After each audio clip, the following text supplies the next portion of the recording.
You're listening to the Cricket Podcast.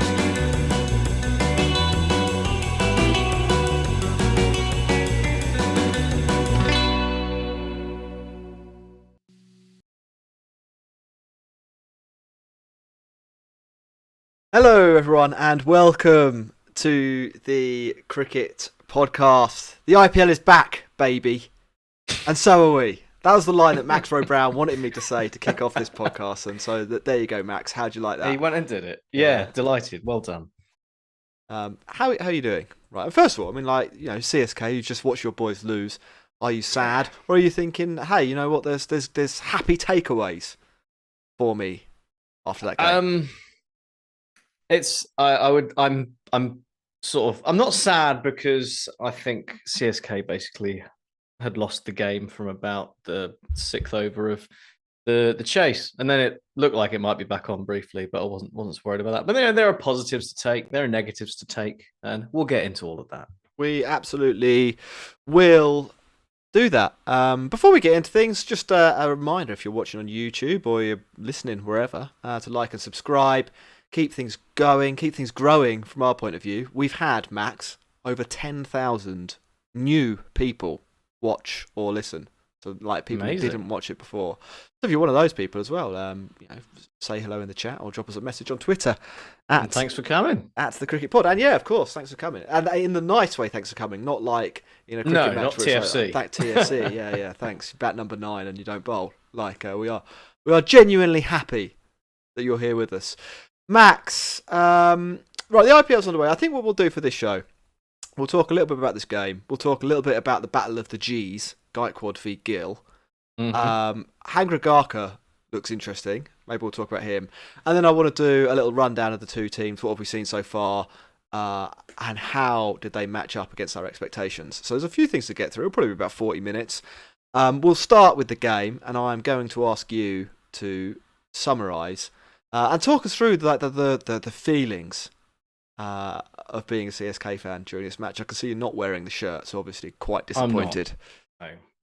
I can only wear the shirt when we win. I'm a fair weather fan, but obviously all the eyes before the game were on the fact that Donald Trump has been indicted, and there were a few players in this particular game who might have been thinking that they should be instructing their own lawyers to pay some hush money payments and cover up their own performances today.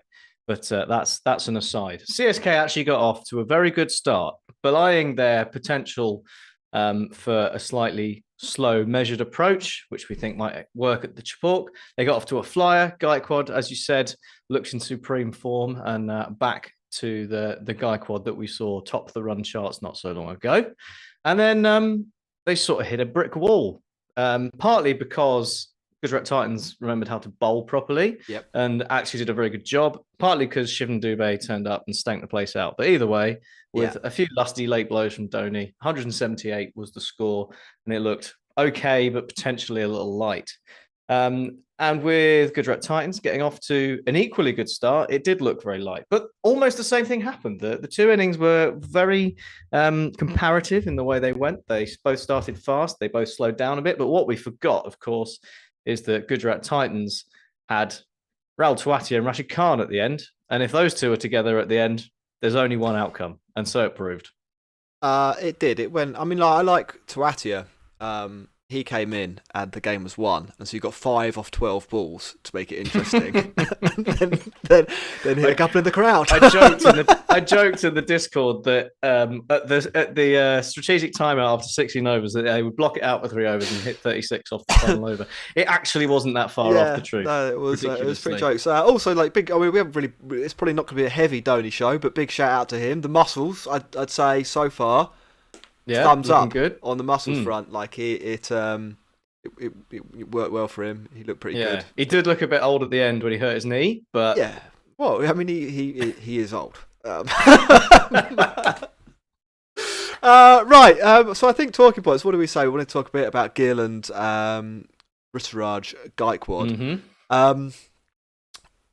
Both of them looked in sublime touch. Gaikwad, I think, for me, won the battle of the Gs, even though his team came out on the losing side. Phenomenal. 8 sixes. Do you know how many sixes he hit last year, Max? 7? No, he hit 14, one per innings basically. So 8 in one match there is a really strong start. I think we've had Dan on the pod before, and we have talked about how Gaikwad is a good player, but has quite a heavy 4 bias. Doesn't hit that much, doesn't hit the ball in the air that much. I don't know if he's been away and worked on something, or whether it was a ground that just suited him. Like, it's got kind of that. It's an interesting one, isn't it? The Modi Dome. It's got like one end which is a bit shorter, and he did do that pick-up pull shot into the crowd a few times. Maybe it suited him. I don't know. 8 sixes are really encouraging signs for him, wasn't it? Absolutely, and I think what displayed how well he played was there was a little stat that flashed up about 13, 14 overs into the innings, I think. And by this point, after 46 balls, he'd middled 98% of them and edged 2%. That's control, isn't it? It's pretty good. I'd be really, really happy with that if I were him. It was a bit of a shame that like nobody really stuck with him at the other end from a CSK point of view. I mean, probably the only other guy to face a significant number of balls was Doob. Or Dubé, and he wasn't great. They've gone into the match. I think with a bit of a scratch 11. Some players missing away on international duty and so on. And I think Stokes may be carrying an injury, and Dhoni probably carrying an injury too. Gaikwad aside, did you think they looked maybe a little bit tired out? I think threadbare. I don't know about tired out, but they certainly looked. They didn't look strong. I'll put it that way. I mean, like you said, they're missing a few people who will definitely come in and strengthen the side. But you look at, you say no one really managed to stay with Gaikwad. I mean, Moeen batted a bit, but if you look at that lineup, who are you expecting to stay with them? I mean, Rayudu maybe do. It was, we can question whether Shivam Dube coming in ahead of Jadeja and Dhoni was the right call. There's a lot of left-handers in there as well. There are, and we talked about this on the preview, didn't we? I don't think, at least from a spin matchup point of view, it's too huge a problem, because some of those left-handers are very, very good against spin. And also Gujarat only bowled one spinner. Yes, but it does. I don't know. It looked. I thought it was a really weird innings. I mean, because of how good Gaikwad was, it looked like the pitch was. He made it look like a road, didn't he? Yeah, he made it look like the pitch they played against Australia on, like completely flat basically. And then everyone else looked a bit nonplussed. Mohammed Shami bowled well, and Rashid Khan wasn't too bad either. Alzari Joseph fought, but Gujarat all round, as you said.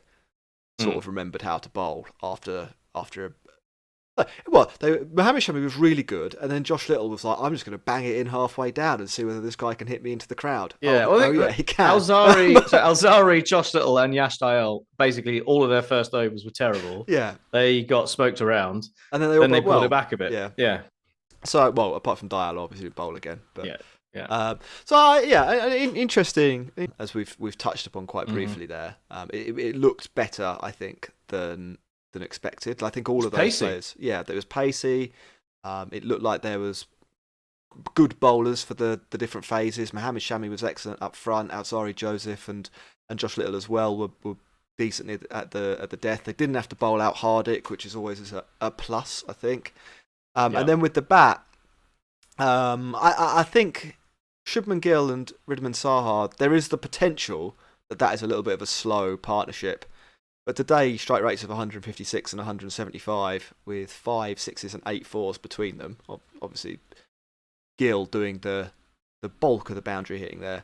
Again, it didn't look like a weakness that maybe it does on paper. They were helped out a bit, I think. I mean, Deepak Jahar's first over was. There was a 6 in there that was, on any other day is going straight to a fielder and somehow snuck over the boundary rope. That could potentially change things. But they did benefit from a little bit of wayward bowling. Santner, when he came on for that final over the power play, got his, looked fairly tidy and then got his lengths all wrong. And they picked him off. And even Jadeja at times, lost his way. And they picked off the bad balls quite well, and I think that helped them out. But Shubman Gill did look class today. He did. When he got it right. Yeah, he did, and he set up Gujarat to win. I mean, like, it was a weird one, wasn't it? In that they effectively won the match. They won the game, like, oh, and then we're gonna fuck around for an hour now. Yeah. So we've got to give the people their money's worth. That's the cricket. There are a few other points that I think we need to talk about. Babu Rao's raised one of them in the chat. Stokes and the black shoes. What's going on? It's Village, isn't it? Yeah, it's Village. I don't have much more to say than that. Black shoes on a cricket field should just never be allowed. Even, I mean, so Lockie Ferguson wears them, doesn't he? And that's like, I can kind of get behind that. Lockie Ferguson is, I don't know. I think it also depends what colour your kit is, though, doesn't it? Like, if you're wearing a bright yellow kit, you can't be rocking black trainers. Well, yeah. It's a sartorial nightmare. There's a sartorial thing to it, and I think there's an attitude thing to it as well. Like, as much as Stokes would like to be, I think, kind of an outsider to cricket, he very much is an insider. He should be wearing a pair of bright white New Balance shoes. Like, he should have some good crepes on. He shouldn't be looking like he's just come off the putting green. It very much did look like he'd forgotten his cricket spikes and had to wear his golf shoes to the match. So yeah, I am. I'm not. It's a no from me. Yeah, it's a no from me. It's a no from me as well. Second, and more generally, it fucking took a long time to play this game. I thought they were supposed to speed up. Yeah, they were speeding things up this year. 4 hours and 10 minutes, I think. The match in was total. There was the pointless and world's most annoying light show in the middle. Yeah, there was that. They played the annoying klaxon over and over again, and then turned it into a house bit of house music with some random lights. That needs to never happen again. That was bad. I thought Knives Out 3 did the ball hit the wire was a flop, to be honest. I think they're gonna have to wind up that franchise. Straight to DVD. Yeah. Like, they must have spent 10 minutes on that. It was like the ball basically, and they got it wrong as well because it was a wide. I'm sure it was a wide. Not that one. Earlier in the game, you might have been at work. There was Gaikwad hit a 6 over long off. And it went very high, and there was a big investigation of whether this ball clipped the wire or not. It wouldn't have made a difference. So all it would have done is knocked the ball down sooner, and it hit the rope, went for 6. Yeah. And we were there for absolutely ages. I mean, it was like, and what would have been just a dead ball, and it would have been a dead ball, and they wouldn't have got the runs. Yeah. So I guess if they had knocked the runs off, it would have finished 6 runs. So that was Knives Out 3. That was Knives Out 3, and the wide was Knives Out 4. Yeah. They inexplicably managed to get budget for a fourth version. I like. So in other sports, yesterday, Max, Major League Baseball had its opening day, and this year in baseball, I was saying this to some of our Patreons last night. They've introduced a pitch clock, so if you are pitching, you have 15 seconds to get the ball and throw the ball. Like, can't stand around scratching your nuts or waiting for something to happen. You have to be sharp and on it. After the first round of games last night, the average game time was down 26 minutes, from 3 hours and 11 minutes to 2 hours 45. Something like that, or maybe a bit less. Like absolutely, and like that. None of that. They haven't changed the game at all. There's no new rules. There's nothing, like, they're not forcing anyone to do anything. All they're doing is saying, when you are supposed to be doing the thing you're supposed to be doing, like, do the thing. Do it. Yeah. And they've overnight eliminated 26, like half an hour. Let's say a half an hour. Yeah. That's what a seventh of the time that the game is going on for. It's just gone like that. It's not going to happen this year. We're going to see a lot of 4-hour games, but it really is a problem.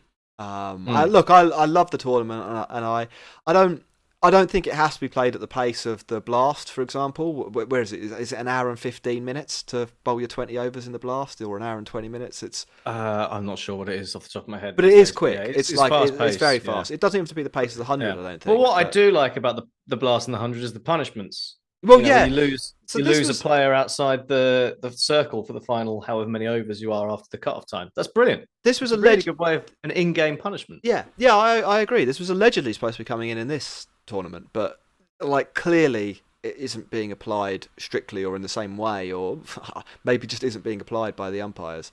Um, They're too So busy trying to remember what the that's my signal is gripe. for the impact sub. yeah, no, it's like I support West Ham. It's Irons, isn't it? Is it? It's, yeah, Oh, Irons. Yeah, so that's my gripe. I really enjoyed having the IPL back. I thought it was a pretty fun game. I think there's a few yeah. bits to I was talk about. excited. I was really excited. Yeah, and we'll do some team analysis in part 2 in a minute. But it has to go. We have to state it on record that I was upset with that. Is there anything else from the game specifically that you wanted to talk about? Do you want to cover the subs at all, or is that part 2? No, let's do subs now. And we haven't really done we like the IPL being back as well. So let's try and do both those things. Yeah. Let's do the positive one.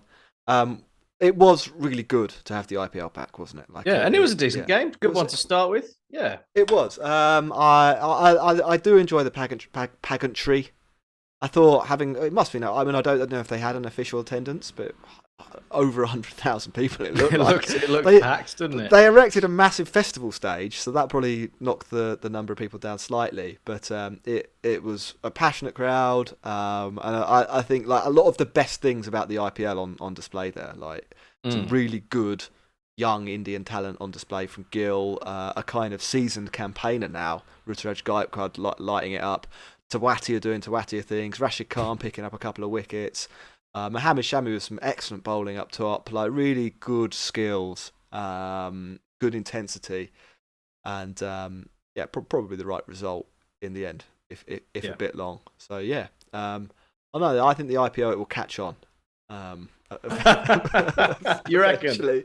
Yeah, I think so. Next big thing. Yeah, I think so. What was the other thing that we wanted to talk? Subs. The subs. Yeah, talk to me.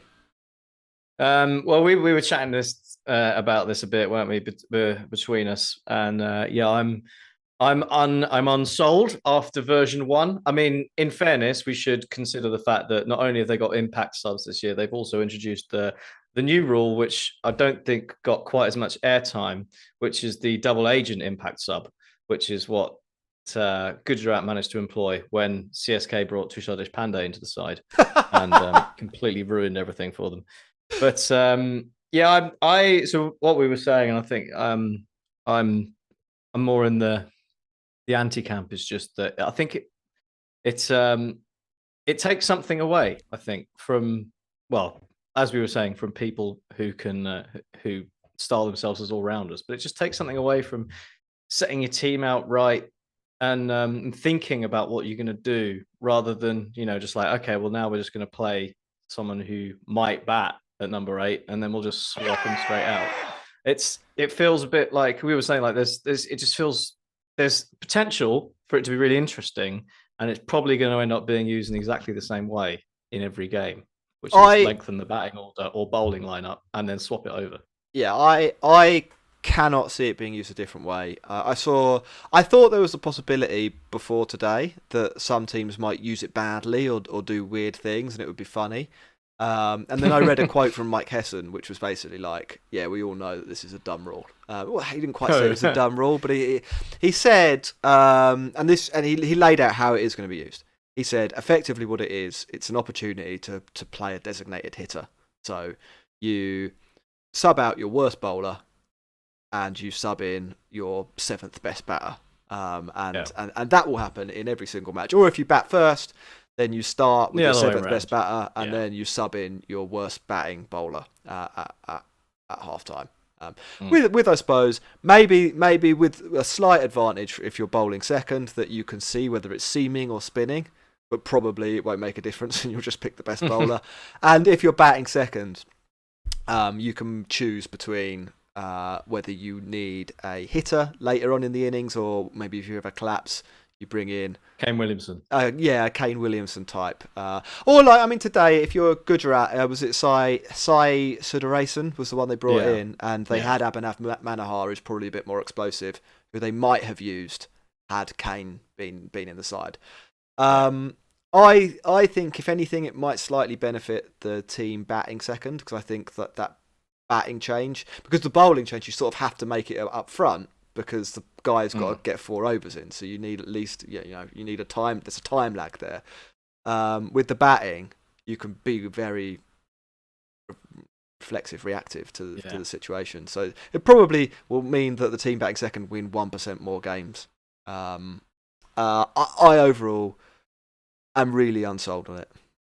My one hope, and maybe we'll see it, and maybe it will change my mind, is that you might see some, like really, really specialized cases or something, or some people who really try and specialize in something, where you're like, someone comes in just to bowl 2 overs of pure Yorkers at the death and like changes the game, something like that. I mean, but they'd come in anyway and do that. They'd come in anyway. Well, I don't know.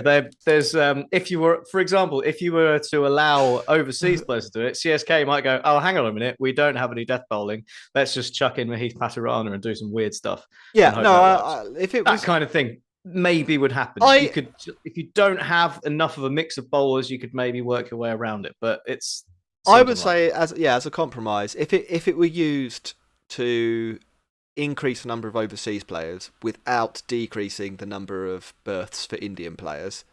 So I don't know there's 70 spots for Indian players in starting 11s at the moment.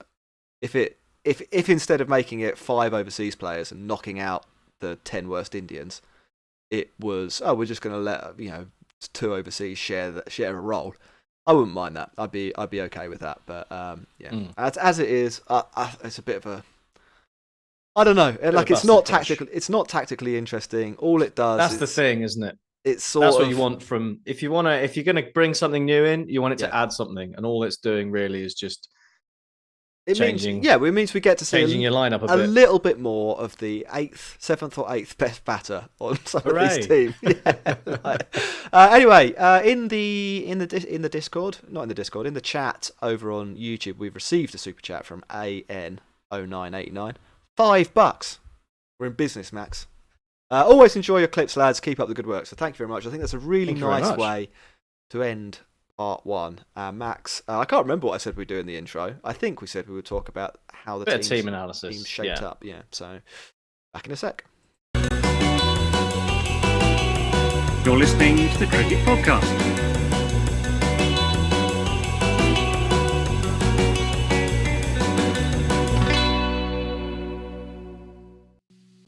Hello and welcome back to the Cricket Podcast for part 2 of the opening game of the IPL. We should say, if you haven't listened to any of our other shows, we're going to be doing shows Friday night, Sunday night, and Wednesday night through the tournament, keeping you up to date on what's happening and giving our reaction to the tournament as things progress. So make sure you make sure you subscribe. And when I can be bothered, I clip up some bits and put them in shorts as well.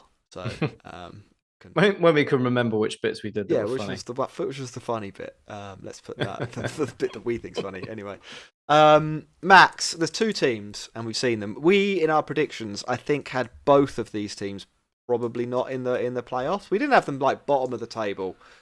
They were in the blob, as we called it. Yeah, we had the Dregs, KKR and Mumbai.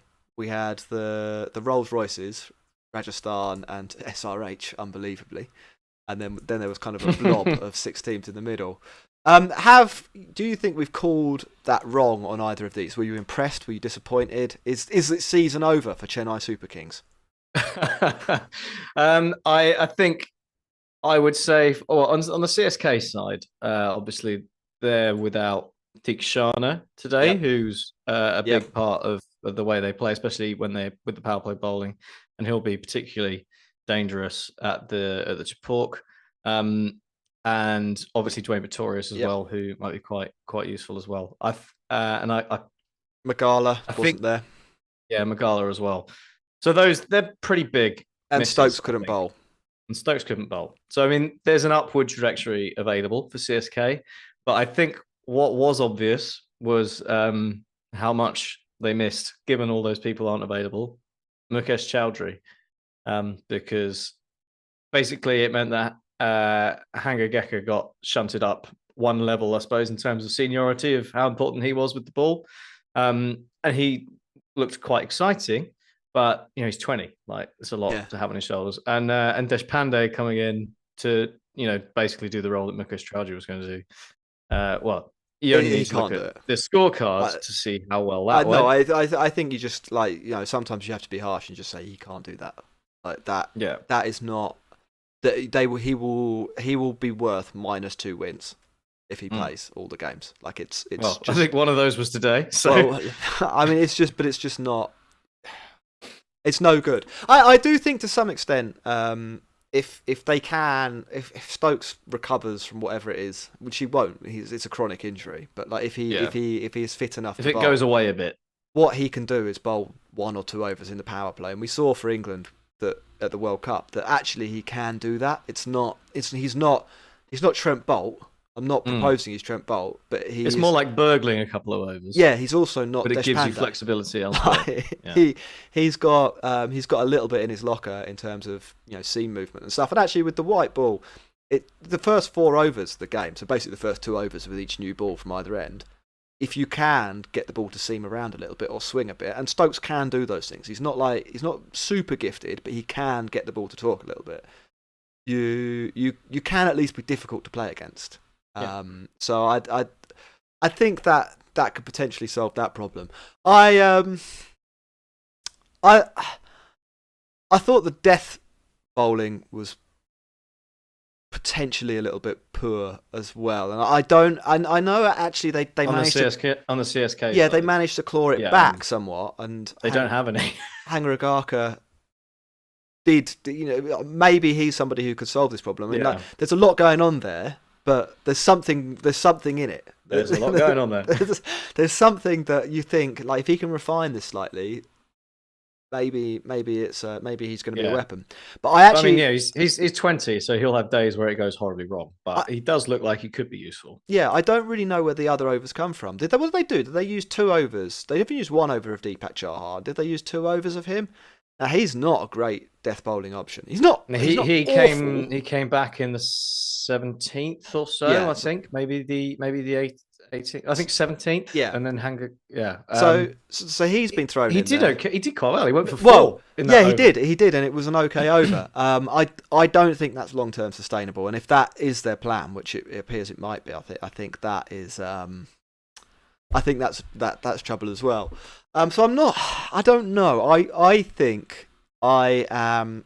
If I had Chennai Super Kings stock, Max, after today, I think I'm selling. Would you be selling, or would you be looking to sell or selling? So what? I think I'd be looking to sell. I think what you want to do is when you're looking at these teams is rather than just focus on the outcome. And obviously, if you lose your first game, you are less likely to qualify because now you have only 13 matches to maybe win 8.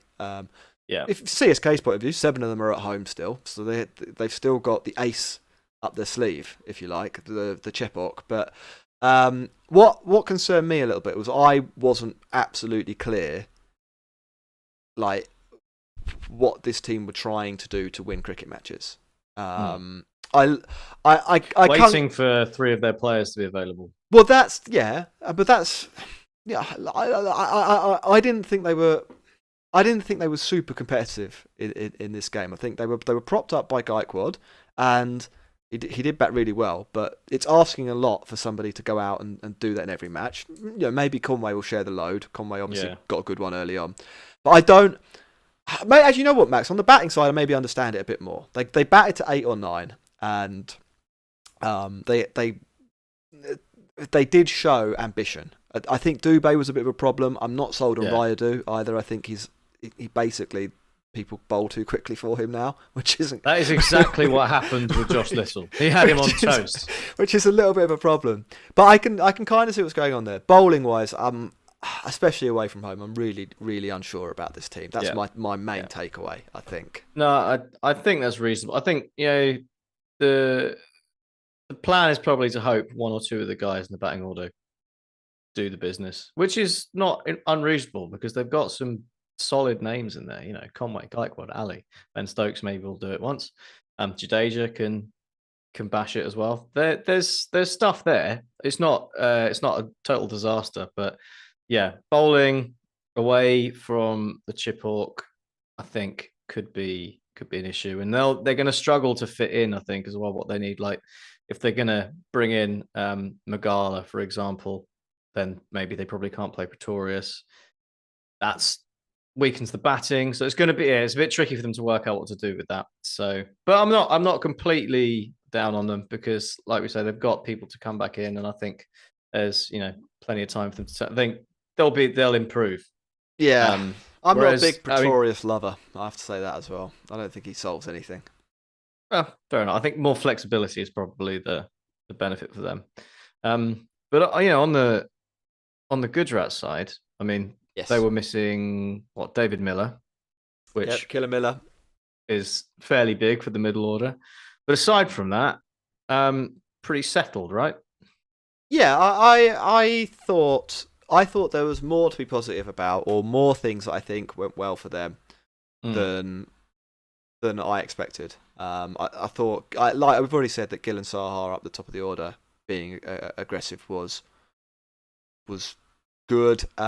You can still see that they've kind of got the engine room, haven't they, of Tawatia and Rashid Khan, and when Miller comes back in there, and you'd assume they'll probably use Manohar as like a pinch hitter off the bench. And Hardik didn't do it today, but we know about his top gear. That still looks like a really strong strength. I think I was most impressed by the bowling overall, though. Yeah. I thought Mohammed Shami really brought it, and I think in one of the previous, I speculated that he might be one of the players who they wrap up in cotton wool a little bit because they're playing in England in the World Test Championship final. If he bowls like that and they don't wrap him up in cotton wool, he's going to be a handful in this tournament. I think they just need to resist the urge to use him at the end of the innings, especially if they are going to play Alzari Joseph and Josh Little in the same side, because they just don't need to. And I was reasonably impressed with both of those as well. I know Josh Little went for 40, but I thought he did. Like when I know it's just the eye test, and maybe he looks good and goes for 40 in every match. I don't know. Maybe that'll be what he does. But he did a lot of things that you need to be able to do to survive in top level T20 cricket. He bowled well. He didn't bowl any wides. He didn't bowl any no balls. Playing it sort of has to be on pace, but none of it was sort of threatening the edge of the bat or the stumps. It was all halfway down, and there's no mystery there. You can't do that. That was poor. But then after that, I thought he was really good. I mean, it's a big moment for him, isn't it? Ireland player, first IPL, a lot of interest in how he does as well. Yeah, and so that's going to take a bit of, probably going to make you a bit nervous as well. So that maybe contributed, but I think particularly in his second and third over really brought it back. Alzari Joseph looked quick and dangerous as well. The pair of them looked like they could be spicy to handle. I was quite interested at the fact, particularly with the fact he only bowled one over, that they went with Yash Dayal, especially when perhaps there might have been an option for an extra spinner. He bowled a lot of pace and just Rashid Khan spin wise when spin looked like it was sort of at least not threatening but harder. This is the if you're looking at Gujarat weaknesses, from an analytical point of view, the fifth, sixth bowler conundrum is something that is probably their biggest weakness, or certainly on the list of big weaknesses. And I don't think, we're looking at the positives, Gill and Sahar batting aggressively, I think that's a big positive. Joseph and Little looking like they're probably good enough to cut the mustard is a big positive. I don't know about Yash Dayal as a long-term option as a bowling any overs, and they need somebody to pick up some slack because Hardik is not a 4-over bowler himself. I mean, he's good enough to be a 4-over bowler, but probably not fit enough. Is Kishore unavailable, or don't know? Maybe that'll be something that they do in the future. I think it's. With the super sub, you'd think that they would be able to find a way to get someone like him in. Yeah. But and there's obviously Shiva Mavi as well, or Mavi, but they didn't, unless they got it really badly wrong and didn't understand the rule. It didn't look like that was their plan today. No, maybe. Well, that's it. The sub was enforced, wasn't it, because of Kane's injury? Yeah, but you wouldn't just do that. Maybe they were going to just swap a bowler over randomly halfway through. Maybe they were going to get it completely wrong, and we were going to be totally wrong about the. Well, yeah, I don't think that's what they were going to do, but that's what it is, right? We've got some stuff in the chat. A few people saying Gill and Gaikwad was good. Sai Kishore, people calling for him. Imran says Jack is missing the point completely that we're going from 70 to 80 players. We're replacing anyone that cannot hold the bat with someone who is 7th best in their team. How is that not better? Well, it changes fundamentally the dynamic of the game. It devalues wickets because every team now bats to 8. There's no. One of the interesting tactical choices or strategic choices you have to make in constructing a cricket 11 for all formats here is whether you go bowling heavy or whether you go batting heavy or whether you invest heavily in an all-rounder at the cost of a specialist on either side. Now none of that intrigue exists. It's just like, well, that guy can't bat, so let's bring in I don't know, like Sai Sudaresan, and we'll watch him thrash around for a little bit. But it's not exactly. We're not exactly watching 2016 Kohli here, are we? Like it is. I appreciate we'll probably see a few more runs, and maybe that's the point of it. I don't know, but I don't personally love it. It devalues all rounders. People who've made a job out of trying to be good at both, trying to perfect the skill, or at least make themselves decent at the skill of both, and now they're just like, well, okay, I guess I'm not needed anymore. Right, Max, we've got about 5 minutes left for questions. And we had quite a few on Twitter. So if I have a look on Twitter, you're in charge of anything that comes up on YouTube, and we'll try and do, say, 4 questions. I like this one from Anand. He thinks that Dhoni should come up the order and just try to whack every ball. Do we think it would work? Would it work? No. Do I want to see it? 100%. I think I want maximum Dhoni. I think it's a really interesting dynamic this year. The Dhoni dynamic. Where's he going to bat? Like, how much is he going to use? How's he going to play? The thing with Dhoni, he's always got 6s in his locker, and he still appears to have 6s in his locker. Like he's lost some of the pace between the wickets. He might not have the full range of shots, but he can still dump the ball over the ropes. He's still got the raw muscle power. So I don't know about up the order, but I think he's going to be the best number 8 in the tournament this year. He should certainly be coming in ahead of Dubé. I feel sorry for the Doob. Do you remember that one day he had? Yeah. Didn't they lose? No, they didn't. They went from 36 for 2 at the end of 7 overs to 216, and Dubé got 96 off 45 It was outrageous, balls. wasn't it? It was. Yeah. It was an absolute battle. But no, he needs to get in the nets and set the bowling machine to short mode. Well, we were talking there. We were talking a little bit there about how you can sort of see how some things would come together for some of these players. Like, even though Josh Little got hit around, he bowled quick, but had good variations and so on.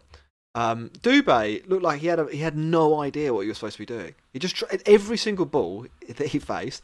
He either tried to flick it to fine leg, for a single, which is not ideal in the 15th over, or he tried to hoik it to mid wicket. It was just every single ball, one of those two. And he did belt one. To be fair to him, he did plant one, probably the biggest 6 of the match. Right. I think it was his penultimate ball, wasn't it? Yes. Just to get him above a strike rate of 100, and then immediately out trying to do the same thing. Then he did that, and then he was out. There's a few questions here about how long the game was, but I think we've kind of done that. And actually, somebody asking about Dubé, I think we've accidentally answered pretty much all of the questions on Twitter. We've done most of the salient points. On YouTube, Abhinav was asking whether you think Vijay Shankar should have come in at 3 and Abhinav Manohar come in as the impact player. I mean, I think they went. I don't really mind what they did. I think they went for a like replacement, didn't they? They went for the more stable batter. I think Manohar is a better T20 player. Yeah, and I think, as you said, Manohar probably comes in if Kane Williamson doesn't get injured.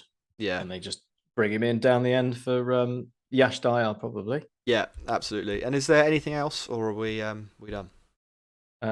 I think that's everything. A couple of people just saying Doob is terrible, and and I think that seems like a nice place to leave it. All right, cool. Sorry, Shiva. Yeah, that's 40 minutes in the books. Another episode of the Cricket Podcast done. Thank you very much for listening. Thank you very much for watching. Do leave a comment and like and subscribe and do all the things that tell the algorithm that we're amazing. And see you all on Sunday. We'll be back on Sunday evening for 4 games. Actually, you know what, Max? We'll do a bonus bit of content here. There are 4 matches coming up. Let's do a little quick prediction. So, Punjab Kings v Kolkata Knight Riders tomorrow. Who are you taking? It's got to be. Well, I think no Livy means that KKR might get one of their 3 wins of the season. I'm going to go KKR. Okay, I'm going to go Punjab. We'll balance it out. I think at home they'll do okay. Day game, that one, 11 o'clock UK time. Lucknow v Delhi is the evening match or afternoon match if you're in the UK. I'm going Delhi there. Well, I'll go Lucknow because I was going to go Lucknow. I think that should be a good game though. Yeah, I think they're 2 pretty well balanced teams. I think both of them are in the blob. I think they're the top end of the blob.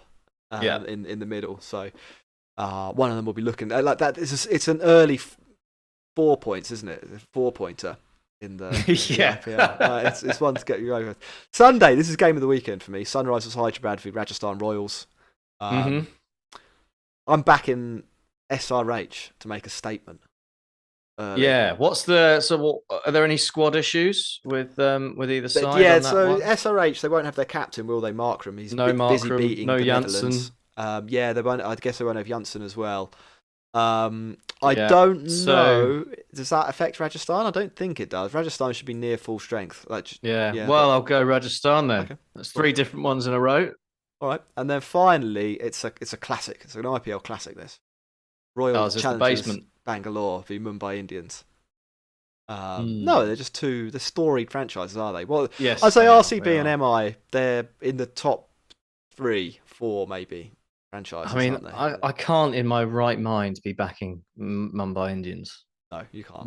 No. We'll both go Royal Challengers Bangalore there. That one, yeah. All right, cool. Let us know in the comments or laugh at us. Follow us on Twitter, about etc. We will be back Sunday evening. Goodbye.